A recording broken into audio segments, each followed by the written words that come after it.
सो हम लोग स्टार्ट कर रहे हैं ऑप्टिकल आइसोमेरिज्म से। ऑप्टिकल एक्चुअल में ये टॉपिक समझा चुका हूं ऑलरेडी। मैं एक बार रिवाइज करा दूं।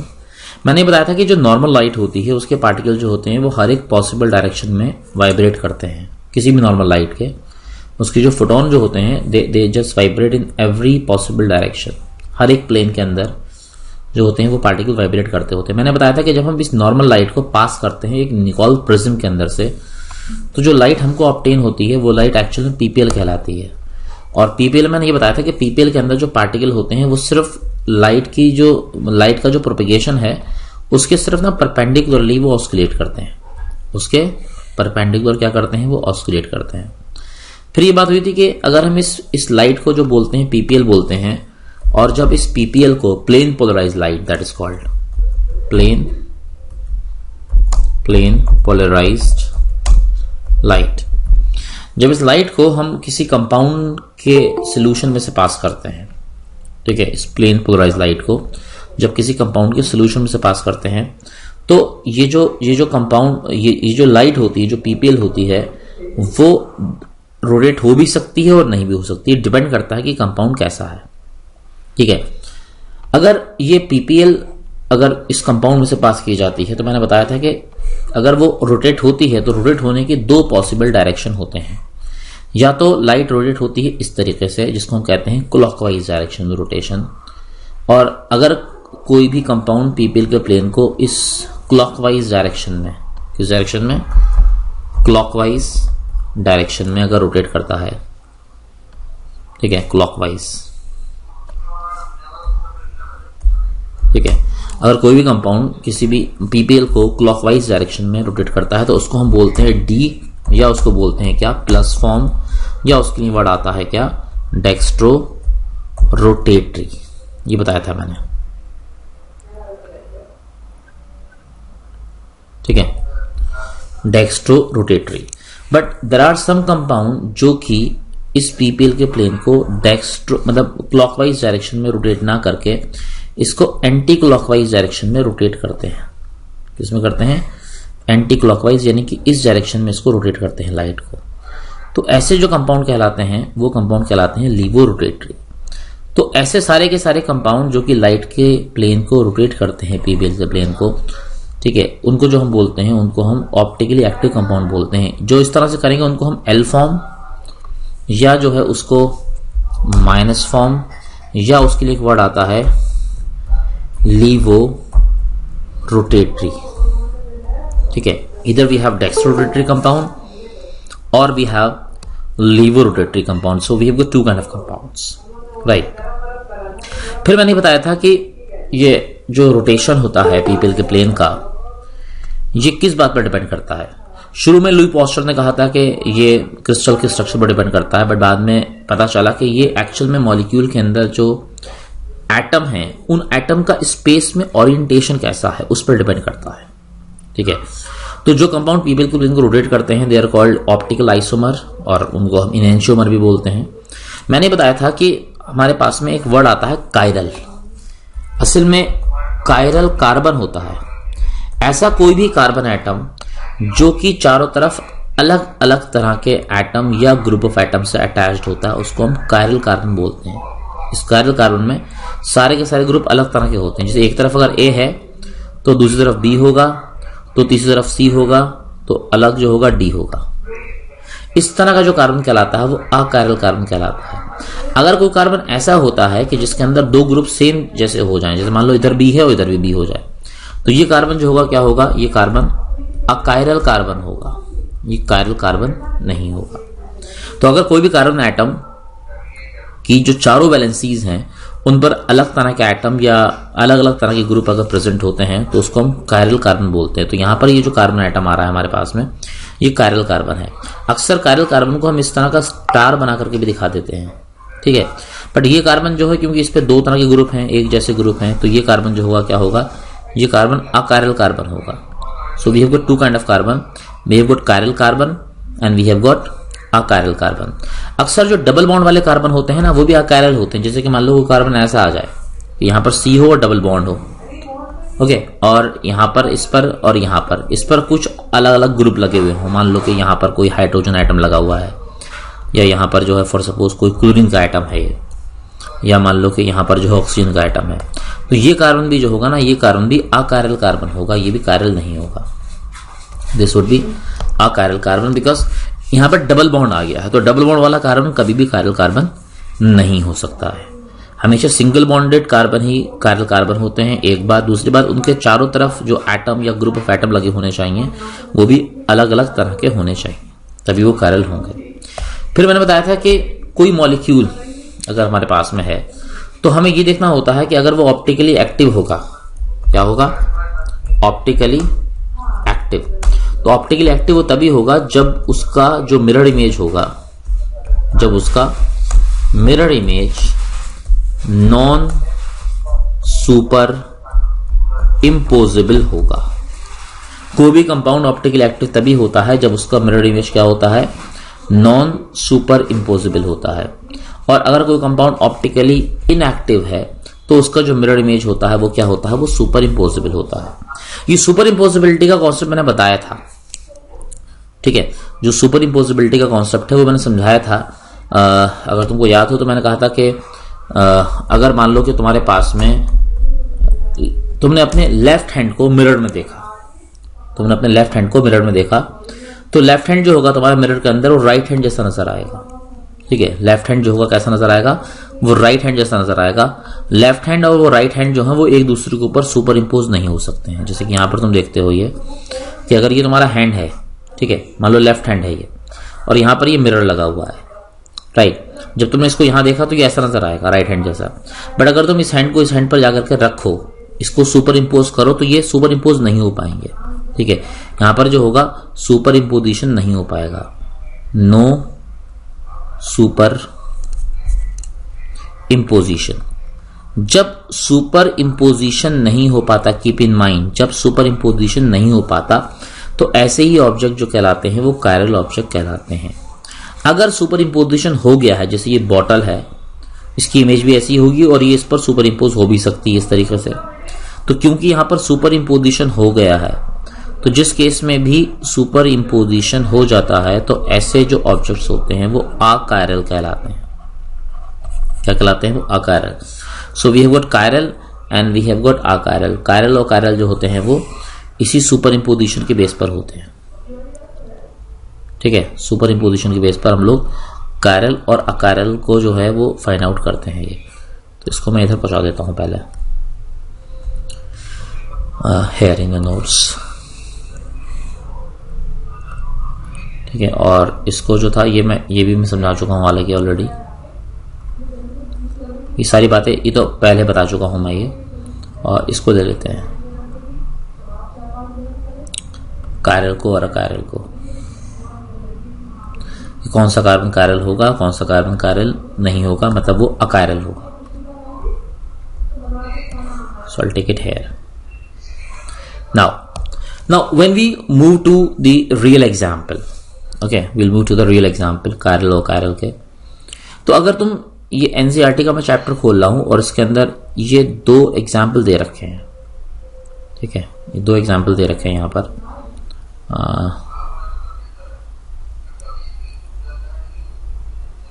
Here, look at this example. Okay, this example. तुम लोग को बता चुका हूं मैं, मान्या एंड जोया, ठीक है। तुम इस एग्जाम्पल को देखो यहां पर। ये पहली बात तो ये, यहां पर जो कार्बन है, ठीक है, ये जो कार्बन यहां पर रहा होगा, ये कार्बन कायरल नहीं हो सकता, ये कार्बन अकायरल होगा, क्योंकि इसके इस तरफ भी CH3 है और इसके इस तरफ भी CH3 है। तो ये कार्बन जो होगा ये अकायरल होगा। जब अकायरल होगा तो इसकी जो मिरर इमेज होगी, जो कि ये बनी है, ये क्या है इसकी, ये इसकी मिरर इमेज है। इसकी मिरर इमेज को पहले हम यहां पर 180 डिग्री पर रोटेट करते हैं और इसको इसके ऊपर जाकर के रखते हैं। जब इसको इस पर रखोगे तो देखो ये CH3 इस CH3 के ऊपर आ जाएगा, ये CH3 इसके ऊपर आ जाएगा, ये वाला H इसके ऊपर आ जाएगा और ये वाला OH इसके ऊपर आ जाएगा। यानी कि यहां पर सुपर इम्पोजिशन हो जाएगा, यहां पर सुपर इम्पोजिशन हो जाएगा। तो ये कंपाउंड जो होंगे, ये कंपाउंड ऑप्टिकली एक्टिव नहीं होंगे, ये कंपाउंड जो होंगे वो ऑप्टिकली क्या होंगे, ये कंपाउंड ऑप्टिकली इनएक्टिव होंगे। This can not be optically active, क्योंकि ऑप्टिकल एक्टिविटी के लिए जरूरी है कि जो मिरर इमेज हो that should be non super imposable, that can not be super imposable, that should be non super imposable, but here in this case the mirror image is super imposable, right. थोड़ा सा इसको आगे समझ लेते हैं, थोड़ा deeply समझ लेते हैं इस बात को कि किस तरह से हम इनको जो है वो कार्बन को रोटेट करते हैं। तो ये मेरे पास में कार्बन है, मैं मॉलिक्यूल को ऐसा बना लेता हूं कि मेरे पास में यहां पर ये कार्बन है और एक बॉन्ड ये है इसके अंदर, one bond is coming out of the plane of paper and one bond is going inside the plane of paper like this. Okay, let us say what I have a CH3 here, this is CH3 and this is also CH3. Let us say here I have got hydrogen atom and here I have like let us say OH atom. ये मेरे पास में molecule है। मैं ऐसा करता हूं इन दोनों methyl group को मैं अलग अलग कलर से दिखा रहा हूं। इसको मैंने रेड से दिखा दिया इस मिथाइल को, और इस मिथाइल को मान लो मैंने जो है क्या दिखा दिया, इसको मैंने ब्लू से दिखा दिया। तो दो तरह के मेरे पास में जो है वो क्या है, वो मिथाइल ग्रुप है ये, ठीक है। इसको अगर मैं मिरर में देखूंगा तो मिरर में ये कैसा नजर आएगा, इसको भी मैंने मिरर में देखा। मिरर में देखने पर तुम देखोगे ये मॉलिक्यूल कुछ ऐसा नजर आएगा कि ये CH3 इधर दिखाई देगा, ये CH3 इधर दिखाई देगा, ये OH इधर नजर आएगा, ये कुछ इस तरह का नजर आएगा, CH3 और CH3 और ये OH, ये ऐसा नजर आएगा मिरर के अंदर, ठीक है ना। बट ये अगर मेरे पास में A है कोई कंपाउंड, ये B क्या है, ये B इसकी मिरर इमेज है, ये B क्या है इसकी, ये इसकी मिरर इमेज। हमको क्या करना है कि इस मिरर इमेज को ही ना हमको 180 पर रोटेट करना है। इसको जो है क्या करना है, इसको हमको 180 डिग्री पर एक बार रोटेट करके इस पर सुपर इम्पोजिशन देखना है। इसको जो है ये मैं घुमा रहा हूं कितने पर, इस एक्सिस के अबाउट मैं 180 डिग्री पर इसको मैं रोटेट कर रहा हूं, ठीक है। अब 180 पर जब रोटेट करते हैं इस कंपाउंड को, देखो इसको जरा समझना, ये एक ब्लू से मिथाइल ग्रुप दिखाया हुआ है और एक मैंने रेड से दिखाया हुआ है। तो जरा इसको एक बार 3D में समझो कि 180 पर रोटेट करने पर क्या होगा। तुम देखोगे कि 180 पर जो रोटेट करते हैं ना, तो जो अंदर वाला मिथाइल है वो बाहर आ जाता है और जो बाहर वाला मिथाइल है वो अंदर चला जाता है। ये कुछ इस तरह का देखो सिस्टम होता है। ये जो कंपाउंड मैंने यहां पर दिखा रहा हूं मैं, ये मेरे पास में यहां पर 2 बार मिथाइल ग्रुप दिख रहा है मुझे यहां पर, ठीक है। एक तो ये कार्बन है और इस कार्बन पर ये H है और ये H है और ये H है। एक इसके पीछे की तरफ ये कार्बन है ये, और इस पर भी ये H है और ये H है और ये H है। इसको हम ऐसे दिखाते हैं इस तरह के बॉन्ड से, which is coming out of the plane of paper, this bond, ठीक है। और इसको हम ऐसे दिखाते हैं कि this is going inside the plane of paper, और इनको हम नॉर्मल तरीके से ऐसे और ऐसे दिखा देते हैं। ये मेरे पास में O का एटम है और ये मेरे पास में हाइड्रोजन है। ये एक्चुअल में ये है, तो इसको हम ऐसे दिखाते हैं ना, ये हाइड्रोजन है और यहां पर जो ये मान लो OH है। One bond is coming out of the plane of paper, that is this methyl group, and another methyl is going inside the plane of paper, it is like this. Now when I will be rotating this, तो ये ना कुछ कुछ fan जैसा देखो नजर आएगा, कुछ कुछ कैसा नजर आएगा, बिल्कुल एक फैन की तरह नजर आएगा। ये जो कंपाउंड है ये ऐसा, ठीक है। एक मिथाइल अंदर की तरफ है, एक मिथाइल बाहर की तरफ है। अब अगर इसको फिक्स रखूं ऊपर वाले को, ये ठीक है, मुझे जो है इस एक्सिस के अबाउट यहां पर घुमाना है, इसको 180 के अबाउट 180 कह रहा हूं, ठीक है। तो ये जाएगा इस तरफ, ये जाएगा इस तरफ और ये आएगा बाहर की तरफ, इस तरह से आएंगे बाहर की तरफ निकल करके ये। अब देखो जब ये बाहर निकले तो कैसा हो जाएगा, ये जो अंदर वाला मिथाइल है इसको 180 पे घुमा रहा हूं, देखो ना। अभी ये जो रेड वाला एटम है ये रेड दिख रहा है ना, ये अभी इस तरफ है, ये इसको मुझे घुमा करके कहां लाना है, इसको मुझे घुमा करके इस तरफ ले आना है, तभी तो 180 होगा भाई। ये चीज जो है जब घूम करके इस तरह से आ जाएगी तो 180 हो जाएगा। तो ये तो, या फिर ये इसको ऐसे कह लो कि ये इस तरह से था ये, और घूम करके जब ये आएगा 180 पर ये वापस इस तरीके से, तो ये ऐसा तो हो जाएगा, ठीक है। यानी कि ये जो एटम है ये जो OH था ये इस तरफ से इस तरफ आ जाएगा, H अपनी ही जगह पर रहेगा।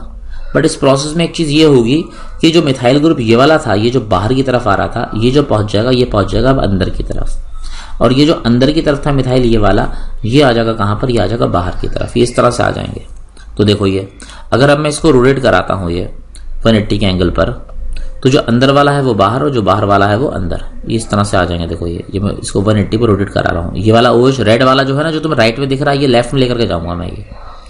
तो इस तरह से मैं लेकर के गया बिल्कुल इस तरह से, और इस तरह से ये लेफ्ट में ले गया इसको मैं। तो क्या हुआ, ये जो मिथाइल वाला कार्बन था, ये वाला जिस पर मैं दिखा रहा हूं कर्सर, ये अभी तक अंदर की तरफ था। देखो ये इस तरह से था, ये तो आ गया बाहर की तरफ, और जो बाहर वाला था वो कहां चला गया, वो चला गया अंदर की तरफ।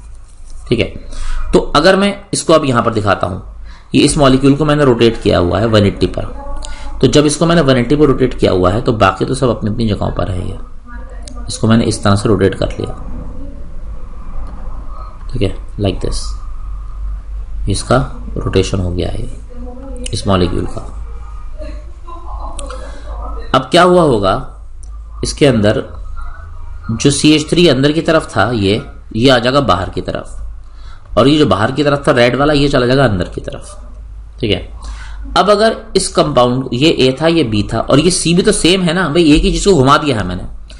अब अगर इस A के ऊपर मैं ये C ले जाकर के रखता हूं, तो ये इसके ऊपर सुपर इम्पोज हो जा रहा है। देखो ये पूरी तरह से इसको ढक ले रहा है, ये है ना, ये इसको पूरी तरह से क्या कर रहा है, कवर कर रहा है। इसको ही हम कहते हैं सुपर इम्पोजिशन। H के ऊपर H आ रहा है, OH पर OH आ रहा है, और मिथाइल पर मिथाइल, ब्लू मिथाइल पर रेड, और रेड पर ब्लू। ये इस तरह से क्या हो जा रहा है, इसका जो है ये सुपर इम्पोजिशन हो जा रहा है। इस पूरे मॉलिक्यूल का इस पर क्या हो रहा है, ये सुपर इम्पोजिशन हो रहा है। ठीक है, ये दोनों ही मॉलिक्यूल क्या हो जाएंगे, ये सुपर इम्पोज हो जाएंगे एक दूसरे के ऊपर। और जब ये एक दूसरे पर सुपर इम्पोज हो जाएंगे तो यानी कि सुपर इम्पोजिबल मिरर इमेजेस बनेंगी। ठीक है, क्या बनेंगी, ये जो बनेगी, ये सुपर इम्पोजिबल मिरर इमेजेस बनेंगी, इसकी और इसकी, ए की और सी की। तो जब ये सुपर इम्पोजिबल मिरर इमेज बना लेंगे, दैट मीन्स ये कंपाउंड जो होंगे ये अकायरल होंगे।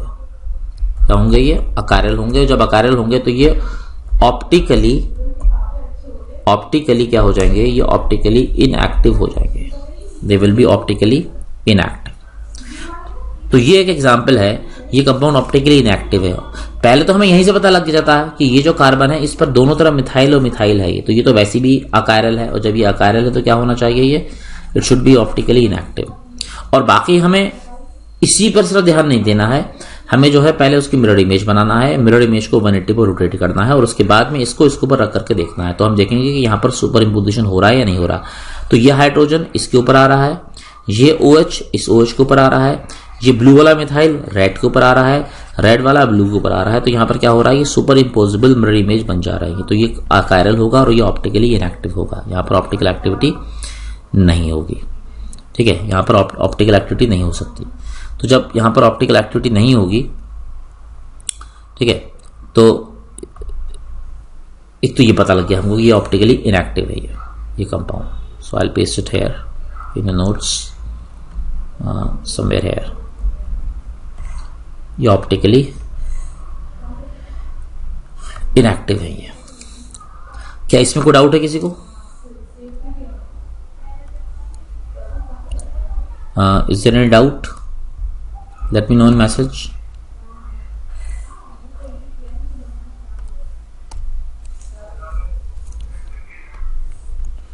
तो ये ओके, तो ये कंपाउंड तो ऑप्टिकली इनएक्टिव हो गया। बट अगर मैं कंपाउंड को बदल दूं, अब मैं क्या करता हूं, अब मैं कंपाउंड को चेंज कर देता हूं, और चेंज करके मैं इसको ऐसा करता हूं कि यहां मिथाइल है, यहां पर ना इस जगह पर मान लो मैं क्या कर देता हूं, यहां पर मैं इथाइल ग्रुप कर देता हूं C2H5।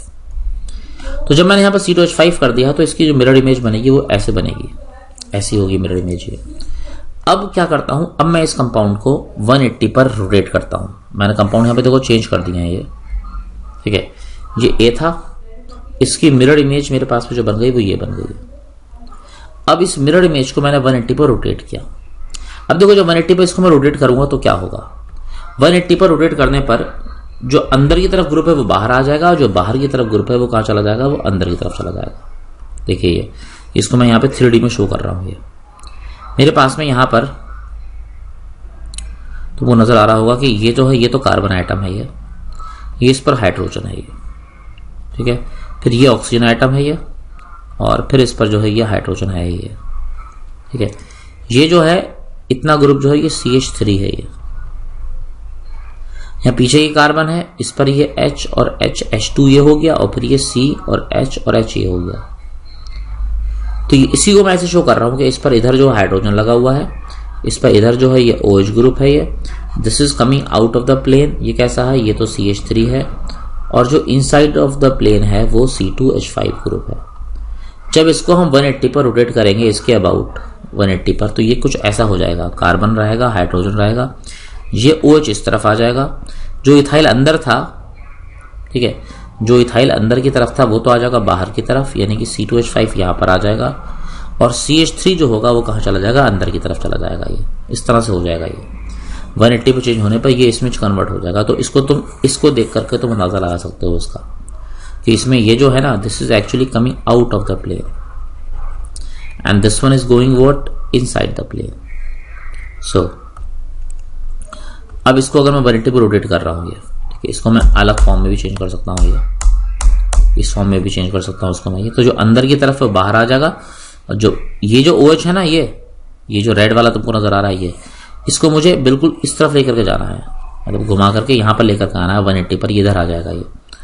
तो जब ये देखो इधर आएगा ये, तो किस तरह का हो जाएगा ये, तो जो अंदर है वो बाहर और जो बाहर है वो अंदर, ये इधर मैंने पहुंचा दिया OH जो था, ठीक है। तो क्या हो गया, देखो ये अब इथाइल ग्रुप जो है ये बाहर की तरफ निकल कर आ रहा है, मिथाइल जो है वो पीछे की तरफ चला गया। ये जो है इथाइल बाहर की तरफ आ गया है ये, और जो मिथाइल था वो कहाँ चला गया, वो अंदर की तरफ चला गया, ठीक है। इस तरह से हो जाता है ये। तो इसको अगर मैं यहाँ पर इसका रोटेशन कराता हूँ, ये इस कंपाउंड का, इसको मैं रोटेट कराया, तो देखो ये 180 पर मैंने इसको रोटेट कराया। ये 2D बोर्ड पर दिख नहीं सकता, ये 2D बोर्ड पर नहीं दिख सकता, ये मैं इसको रोटेट करा रहा हूँ ऐसे करके। जब ऐसे रोटेट कराया तो ये इथाइल ग्रुप बाहर की तरफ आ चुका है, और ये जो मिथाइल ग्रुप है ये अंदर की तरफ जा चुका है, इस तरफ से। अब अगर मैं इनको सुपर इम्पोज करा करके देखूं, ये यहां पर है A, और ये मेरे पास में जो है C है, इसकी मिरर इमेज। इस मिरर इमेज को इस पर ले जाकर रखता हूं, देखो तो C पर तो C आ रहा है, और H पर H आ रहा है, और OH पर OH आ रहा है। मगर एक बात ध्यान दो जरा, इसमें बाकी ग्रुप जो है वो उस तरह से नहीं आ पा रहा है, ठीक है। जब इसको मैं C2H5 आ गया बाहर की तरफ, CH3 चले गया अंदर की तरफ, इसको ऐसे रख लिखना पड़ेगा, ये इस तरह से, ठीक है, इस तरह से करना पड़ेगा इसको। तो ये जो कंपाउंड है ये तो ये आ चुका है, ये जो इसकी मिरर इमेज बनी है, ये इसको मैं इस पर रख रहा हूं, तो कार्बन पर तो कार्बन आ रहा है और H पर H आ रहा है, मगर ब्लू पर रेड और रेड पर ब्लू आ रहा है, यानी कि मिथाइल पर इथाइल और इथाइल पर मिथाइल आ रहा है। सुपर इम्पोजिशन ये नहीं हो पा रहा है, यहां पर सुपर इम्पोजिशन नहीं हो पाएगा। तो ये जो A है और ये जो C है ना, they will be different compound actually. यहां पर क्या होगा, नो सुपर इम्पोजिशन, और जब सुपर इम्पोजिशन नहीं होगा तो ये कंपाउंड जो होंगे, ये कंपाउंड ऑप्टिकली एक्टिव होंगे। This compound will be optically active, okay. तो ये कंपाउंड जो होंगे ये सुपर इम्पोजिशन इसमें नहीं होगा, और ये ऑप्टिकली क्या होंगे, एक्टिव होंगे। और वैसे भी ये जब कार्बन था, ये कार्बन कायरल कार्बन था ना, इस पे C2H5, CH3, OH और H चारों ही एटम या ग्रुप ऑफ एटम जो है वो डिफरेंट है। तो ये क्या हो जाएगा, ये ऑप्टिकली एक्टिव हो जाएगा ये, ठीक है। This compound will be optically active. तो ये इस पर सुपर इम्पोज हो पा रहा है। तो ये कार्बन जो है कैसा है, ये जो कार्बन है, this carbon is actually chiral. जब कायरल हो गया तो यहाँ पर सुपर इम्पोजिशन नहीं हुआ, और जब सुपर इम्पोजिशन नहीं हुआ तो ये क्या होगा, ये ऑप्टिकली एक्टिव हो गए। तो इसको मैंने यहां पहुंचा दिया है। अब ये सब्स्टिट्यूशन में क्यों पढ़ाए जा रहे हैं, सब्स्टिट्यूशन का क्या रोल है, वो भी जरा समझ लेते हैं कि सब्स्टिट्यूशन का क्या रोल होगा, ठीक है। इनका सब्स्टिट्यूशन में क्या रोल है, let us see that role now, ठीक है।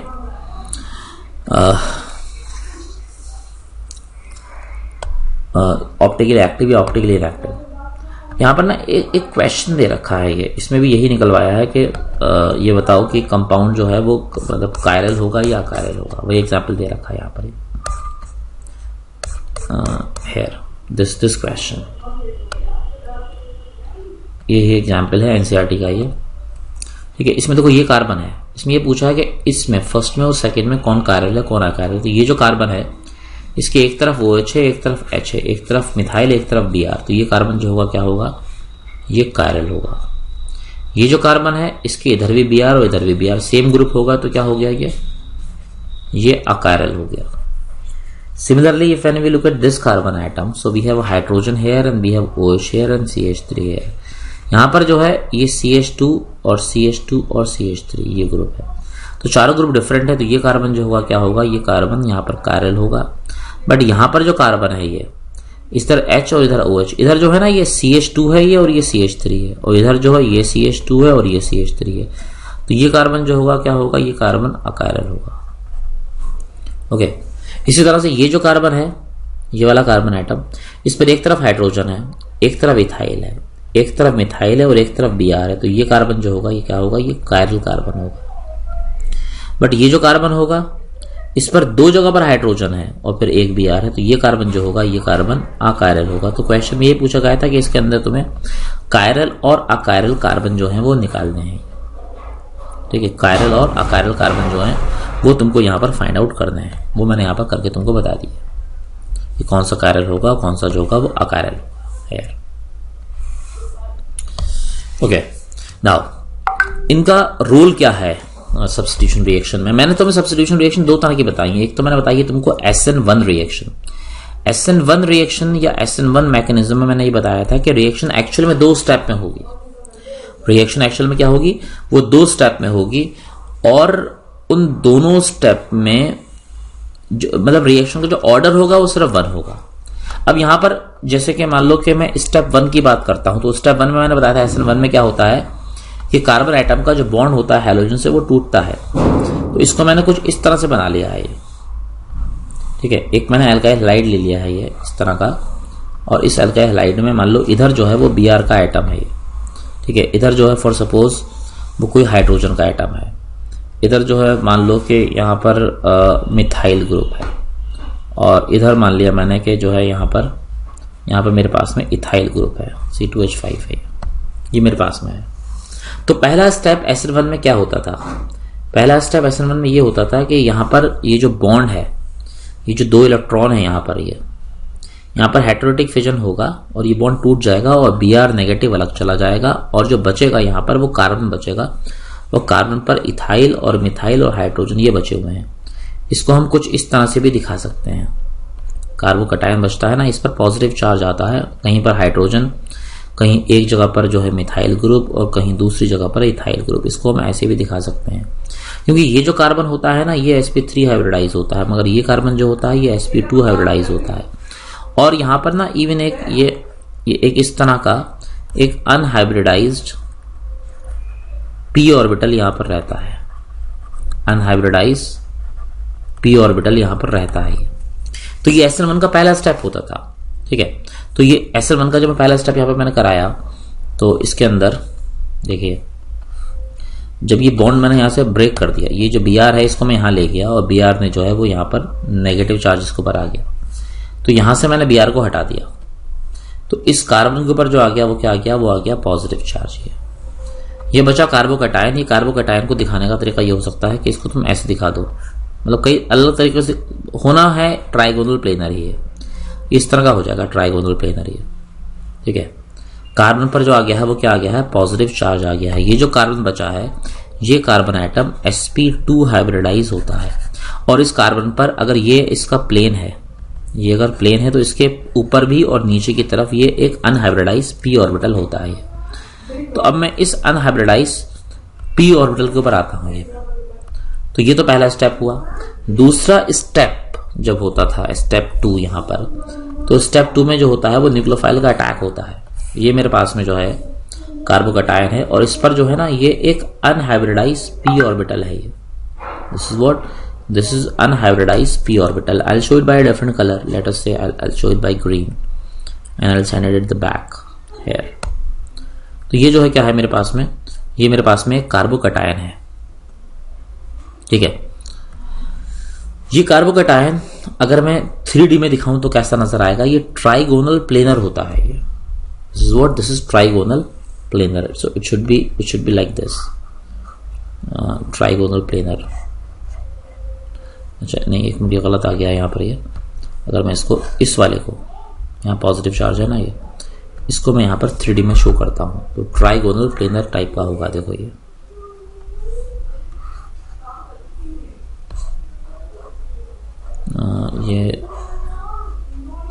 नहीं, ये भी रॉन्ग है, ये दिखा नहीं रहा इसको। इसमें एक्चुअल में इस तरह से बॉन्ड मुझे दिखाना चाहिए था। अब देखते हैं इसको, ठीक है, ट्राइगोनल प्लेनर। तो आई गेस ये जो है, नहीं ये हाइड्रोजन रीड कर रहा है कहीं से, कोई हाइड्रोजन कहाँ का रीड करने लगा, ये CH3 CH5। ओके देखो, मैं इसको ऐसे बना देता हूँ, एक इस तरह का बना देता हूँ मैं। ये यहाँ पर C बना लिया मैंने, ये इस C के ऊपर जो आ गया वो पॉजिटिव चार्ज आ गया। यहाँ पर मैं छोटे वाले एटम लगा देता हूँ, चलो इससे डिफरेंस दिखाई नहीं देगा ये। तो ये जो है मेरे पास में एक कार्बोकैटायन है। मैं ये बताना चाह रहा हूँ कि कार्बोकैटायन जो होता है ना वो ट्राइगोनल प्लेनर होता है, और उस प्लेन के ऊपर और नीचे की तरफ जो होता है एक p ऑर्बिटल होता है। ये देखो, ये है, ये ट्राइगोनल प्लेनर है ये। तो ये जो कार्बन एटम है जिस पर पॉजिटिव चार्ज है, इसके ऊपर भी और इसके नीचे की तरफ भी ये एक एम्प्टी और अनहाइब्रिडाइज्ड p ऑर्बिटल होता है इसके ऊपर, ठीक है। और अब यहां पर न्यूक्लियोफाइल अटैक करेगा। ये जो न्यूक्लियोफाइल जैसे OH नेगेटिव है मान लो, ये अटैक करेगा, तो ये अटैक यहां से भी कर सकता है और ये अटैक यहां से भी कर सकता है, ठीक है। इसका मैं ओरिएंटेशन बदल भी सकता था। इसका ओरिएंटेशन अगर मैंने ऐसे दिखाया होता कि एक में दिखाता इसमें फ्रंट और एक में दिखाता इसके अंदर बैक, इसको मैं ऐसे दिखाता, ये इस तरह का भी ओरिएंटेशन हो सकता है, ठीक है। ट्राइगोनल प्लेनर है ये, तो एक इसका फ्रंट है और एक इसका बैक है ये। तो यहाँ पर ये ऑर्बिटल जो है इस तरह का होता है ये।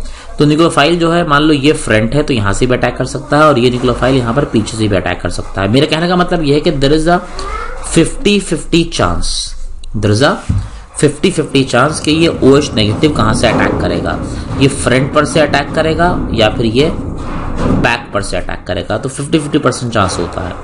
तो जब यहां पर ये 50-50% चांस होता है इस अटैक का, तो देखो अब जरा, तो ये जो स्टेप 2 के अंदर जब यहां पर OH नेगेटिव हमारे पास में है जो कि एक न्यूक्लियोफाइल है, वो अटैक करता है, तो it can attack either from the front, okay, it can attack either from the front और it can attack either from the back. ये दोनों ही अटैक पॉसिबल है, ईदर फ्रॉम द फ्रंट और फ्रॉम द बैक, और दोनों ही attack के चांसेस जो है क्या है वो 50-50% है। तो पॉइंट ये है कि यहां पर जब जो कंपाउंड बनेगा और उस कंपाउंड में जो OH आएगा, या तो OH उस जगह पर आएगा जिस जगह से Br हटा है, या फिर OH उस जगह पर आएगा उसके पीछे की तरफ आएगा OH, ऐसा भी हो सकता है। ये इस तरह के कंपाउंड बन सकते हैं। तो मगर देखो ये जो तुम्हारे पास में रिएक्टेंट था इसमें Br यहां पर था, this was coming out of the plane of paper, तो OH जो है वो वहां पर भी आ सकता है जहां पर वो out of the plane of paper हो। तो 50% कंपाउंड तो ये बन जाएगा, और 50% कंपाउंड वो बनेगा जहां पर OH पीछे की तरफ हो, यानी कि यहां पर हो, तो 50% ये बनेगा। दोनों ही तरह के कंपाउंड बनेंगे। अगर ये कंपाउंड डेक्सोरोटेटरी है तो ये कंपाउंड लिवोरोटेटरी होगा। एक बात याद रखना, कभी भी तुम्हारे पास में कोई कंपाउंड हो जिसके अंदर D और L दोनों फॉर्म हो और उसके अंदर से तुमने अगर PPL पास की हो, तो इस केस में ना PPL जो होती है वो रोटेट नहीं होती है। देखो PPL को D वाला कंपाउंड जो है वो क्लॉकवाइज डायरेक्शन में रोटेट करता है, और जो L वाला कंपाउंड है वो एंटी क्लॉकवाइज में करता है, ठीक है। और जो नहीं करते हैं वो ऑप्टिकली इनएक्टिव होते हैं। बट अब पॉइंट ये है कि अगर हमारे पास में D और L दोनों फॉर्म हो और दोनों का हमारे पास में 50-50% मिक्सचर हो, इसको हम लोग बोलते हैं racemic mixture. What do you call it? Racemic mixture. तो ये जो है यहां पर रेसिमिक मिक्सचर अगर होता है हमारे पास में जिसके अंदर D और L दोनों 50-50% होते हैं, तो ऐसा कंपाउंड, ऐसा मिक्सचर जो होता है ना वो ऑप्टिकली इनएक्टिव की तरह बिहेव करता है। I mean it will not rotate the plane of PPL. So in SN1 reaction what would happen? Half of the molecule that we will obtain, they will have configuration like D, and rest half of the molecule that we will obtain, they will have a configuration like L. So the entire mixture will be a racemic mixture. So what we say कि during SN1 reaction racemization take place. During SN1 reaction what happen? Racemization takes place because आधे molecule जो बनते हैं उनमें OH बाहर की तरफ होता है और आधे मॉलिक्यूल में जो OH होता है वो क्या होता है, वो पीछे की तरफ होता है। तो यहां पर क्या होता है, SN1 रिएक्शन के अंदर हमेशा जो होता है वो रेसिमाइजेशन होता है। ठीक है, 50% जो बनता है वो ये बन जाता है और 50% जो बन जाता है वो ये बन जाता है। और जब हमारे पास में इस तरह का 50-50% का एक मिक्सचर होता है, ठीक है, जब हमारे पास में इस तरह का 50-50% का एक मिक्सचर होता है तो इसको जो हम बोलते हैं, इसको हम लोग रेसिमिक मिक्सचर बोलते हैं। So keep in mind that during SN1 reaction, racemization takes place. During SN1 reaction, racemization take place. ठीक है, आधे मॉलिक्यूल वैसे बनेंगे जिनका कॉन्फ़िगरेशन रिएक्टेंट जैसा होगा और आधे वो बनेंगे जिनका कॉन्फ़िगरेशन रिएक्टेंट से जस्ट ऑपोजिट होगा। ठीक है, वो मॉलिक्यूल जिनका कॉन्फ़िगरेशन मतलब स्पेस के अंदर एटम का अरेंजमेंट, जहां से Br हटाया उसी जगह पर OH आया है, जब उसी तरह का रहता है तो इसको हम कहते हैं रिटेंशन। और आधे मॉलिक्यूल जहां पर ऐसा होता है कि Br बाहर की तरफ है बट यहां पर OH अंदर की तरफ आया है तो इसको हम कहते हैं क्या, inversion.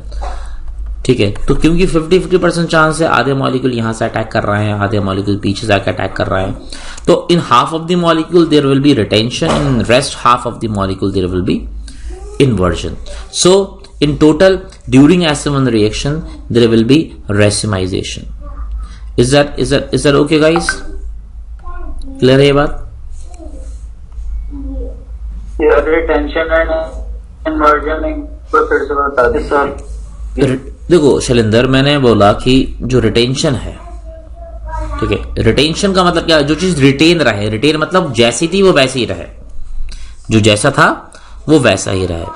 Okay, so in retention what is happening here, this Br group is coming out of the plane of paper and here OH is also coming out of the plane of paper.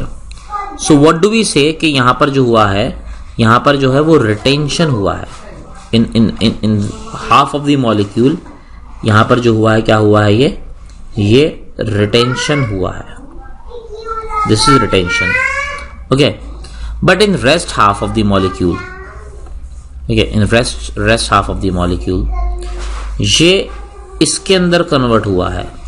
यहां पर जो ये OH group है वो कहां पर आ गया है, वो पीछे की तरफ आया है। ठीक है, कहां पर आया, पीछे की तरफ। तो ये दोनों कंपाउंड जो है ना, ये दोनों कंपाउंड एक्चुअल में एक दूसरे के ऑपोजिट है। यहां पर क्या हुआ है, यहां पर इन्वर्जन हुआ है, this is called what, inversion. तो मतलब अगर यहां इसने फ्रंट पर से अटैक किया है तो फ्रंट पर से जब OH नेगेटिव ने अटैक किया है तो यहां पर तो रिटेंशन हुआ है इस तरह का, और जब इसने पीछे से अटैक किया है यहां से तो यहां पर क्या हुआ, इन्वर्जन हुआ है। तो जब आधे मॉलिक्यूल रिटेंशन से बनते हैं और आधे मॉलिक्यूल जो बनते हैं वो इन्वर्जन से बनते हैं, तो इसको जो हम बोलते हैं वो रेसिमिक मिक्सचर बोलते हैं। और ये प्रोसेस जो होता है इसको क्या बोलते हैं, इसको रेसिमाइजेशन बोलते हैं। Is it clear Shailendra now? Shailendra, is that okay?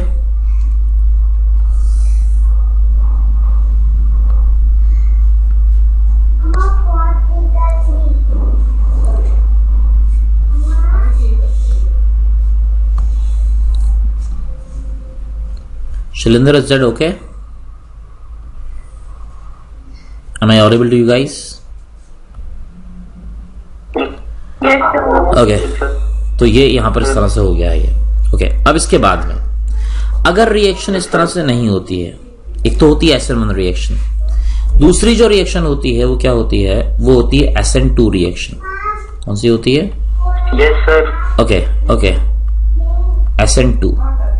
SN2 reaction में क्या होता है, वहां पर बैक अटैक, मतलब SN2 रिएक्शन में देखो तुम्हें दिखाया था, अगर तुम्हें याद हो, SN2 रिएक्शन में मैंने एक इस तरह की तुमको मैकेनिज्म दिखाई थी कि जब कभी SN2 रिएक्शन होता है तो न्यूक्लियोफाइल जो होता है ना वो हमेशा बैक से अटैक करता है, और यहां पर सिर्फ और सिर्फ जो होता है वो रिटेंशन होता है। It was something like this कि हमारे पास में कोई एल्काइल हैलाइड है, उसके ऊपर जो है कोई मतलब न्यूक्लियोफाइल जो है वो अटैक कर रहा है, और वो अटैक जो करता था वो सिर्फ बैक से अटैक करता था। It was like this. ठीक है, so in this case this is actually what, this is a nucleophile and this is the carbon atom जिसके ऊपर ये अटैक करेगा, और ये लीविंग ग्रुप होगा तो ये पीछे से ही अटैक कर सकता है, बैक अटैक। ये सामने से अटैक नहीं कर सकता, हमेशा क्या करता है SN2 में, ये बैक अटैक करता है। जब बैक अटैक करता है तो शुरू की स्टेजेस में तो ये होता है कि ये हमारे पास में अगर मॉलिक्यूल है कार्बन और ये इस तरह से, मान लो ये Br जो है ये बाहर की तरफ है ये, ठीक है, और यहाँ पर हाइड्रोजन है और यहाँ पर हाइड्रोजन और हाइड्रोजन और हाइड्रोजन और ये Br, और मान लो ये OH नेगेटिव है न्यूक्लियोफाइल, इसने पीछे से अटैक किया। इसके बाद में जो प्रोडक्ट बना ये, इस प्रोडक्ट के अंदर ना ये OH पीछे की तरफ लगा है आकर के, और यहाँ पर H और H और H आ गया है, और Br नेगेटिव बाहर निकल चुका है। तो यहाँ पर जो Br था वो बाहर की तरफ था, it was coming outside the plane of paper, और ये OH आ रहा है पीछे की तरफ। यहाँ पर इन्वर्जन होता है, जैसे कि तेज हवा के अंदर एक अम्ब्रेला जो होता है वो उल्टा हो जाता है ना तेज हवा में, बिल्कुल उसी जैसा देखो यहाँ पर होता है। जैसे कि तेज हवा में अम्ब्रेला हो जाता है वैसे ही यहाँ पर होता है। देखो ना ये रिएक्शन अगर हो रही है यहाँ पर ये, तो ये अम्ब्रेला की तरह इन्वर्ट हो गया है ये, बैक एंड फोर्थ करके अगर मैं इसको चला देता हूं देखो, ओके लुक एट दिस, जैसे हवा में अम्ब्रेला इन्वर्ट हो रहा है बिल्कुल उसी तरह से यहाँ पर हो रहा है। बैकवर्ड भी अगर हो रही तो ऐसे हो रहा है। तो ये जो अटैक है क्या है, ये SN2 है ये। तो SN2 में क्या होता है कि हमेशा हमेशा इन्वर्जन होता है, जिस तरफ से हैलोजन लीविंग ग्रुप हटता है उसके ऑपोजिट पोजीशन से आकर के ही न्यूक्लियोफाइल जुड़ता है। तो इसको अगर मैं यहां पर दिखा देता हूं, ये SN2 में बात कर रहा हूं मैं, ये कार्बन आइटम है ये, ठीक है, इस तरह से दिखाया था मैंने ये, something like this, and one bond is coming out of the plane of paper like this. So let us say this is Br, और इन सभी जगहों पर क्या है, हाइड्रोजन है, या हाइड्रोजन है, या हाइड्रोजन है, और ये भी हाइड्रोजन है। और यहाँ पर जो है ये कोई न्यूक्लियोफाइल आया है ये OH नेगेटिव, इसने क्या किया है, ये सिर्फ और सिर्फ क्या करेगा, ये बैक अटैक करेगा पीछे से। इसमें एक बीच की कंडीशन पहले बनती है। वो बीच की कंडीशन क्या बनती है यहाँ पर कि जो बॉन्ड, पहले तो इसको हम ऐसे दिखा देते हैं, इसको पहले हम ऐसे कर देते हैं। जब ये अटैक होता है तो ये कंडीशन कुछ ऐसे हो जाती है। इनको मैं बाहर की तरफ दिखा रहा हूं, इसको अंदर की तरफ दिखा रहा हूं। ये जो Br से बॉन्ड है ना, ये बॉन्ड यहां पर टूटना शुरू हो जाता है, और एक नया बॉन्ड जो है यहां पर OH के साथ में वो बनना शुरू हो जाता है। ये कंडीशन कुछ इस तरह की होती है। ये OH ने आकर के पीछे से यहां पर अटैक किया है, तो एक इस तरह की कंडीशन बनती है। इसको जो हम बोलते हैं ना, इसको हम लोग ट्रांजिशन स्टेट बोलते हैं। इस तरह के ब्रैकेट में इसको लिखते हैं, ठीक है। इसके अंदर ये जो OH नेगेटिव है, जब इसने अटैक किया है इस कार्बन के ऊपर, तो ये बॉन्ड क्या हो रहा है, ये बॉन्ड यहाँ पर ब्रेक हो रहा है, और ये बॉन्ड यहाँ पर क्या हो रहा है, फॉर्म हो रहा है। इस स्टेज को क्या बोलते हैं, इस स्टेज को ट्रांजिशन स्टेट बोलते हैं, इट्स कॉल्ड ट्रांजिशन स्टेट, ठीक है। अब फाइनली क्या होगा, ये बॉन्ड टूट जाएगा ये वाला, और ये वाला बॉन्ड बनेगा। तो तुम देखोगे इसमें कॉन्फ़िगरेशन में क्या चेंज आएगा, इस मॉलिक्यूल के अंदर चेंज ये आएगा कि अब फाइनली ये होगा यहाँ पर कि जब OH यहाँ पर बॉन्ड बना लेगा, ठीक है, जब यहाँ पर ये OH जो है, जब ये यहाँ पर बॉन्ड बना लेगा, तो OH का बॉन्ड जो हम दिखाएंगे, OH का बॉन्ड इस तरफ दिखाएंगे। आप देखो, इसको हटा देता हूं मैं, ओके, और इसको भी हटा देता हूं, और इस तरफ ये, ठीक है, और OH का बॉन्ड मैंने यहां दिखा दिया पीछे की तरफ। तो अब जरा ध्यान दो, इसमें जो मेरे पास में Br था, ये it was coming out of the plane of paper, और जो प्रोडक्ट बन रहा है वहां पर OH यानी कि जो न्यूक्लियोफाइल है वो पीछे आकर के जुड़ा है। तो ये चीज क्या है, ये चीज जो है, ये जो प्रोडक्ट बना है ये इन्वर्टेड है, इन्वर्टेड प्रोडक्ट बना है। यहां पर रिटेंशन नहीं हो रहा। SN2 के अंदर सिर्फ और सिर्फ क्या हो रहा है, यहां पर इन्वर्जन होता है। SN1 के अंदर आधे मॉलिक्यूल ऐसे होते हैं जिनके अंदर रिटेंशन होता है, और आधे मॉलिक्यूल ऐसे होते हैं जिनके अंदर इन्वर्जन होता है। मगर SN2 के अंदर हमेशा क्या होता है, सिर्फ और सिर्फ जो होता है वो यहां पर इन्वर्जन होता है, ठीक है। क्या होता है यहां पर, इन्वर्जन। तो इस तरह से यहां पर इन्वर्जन हो गया है, ठीक है।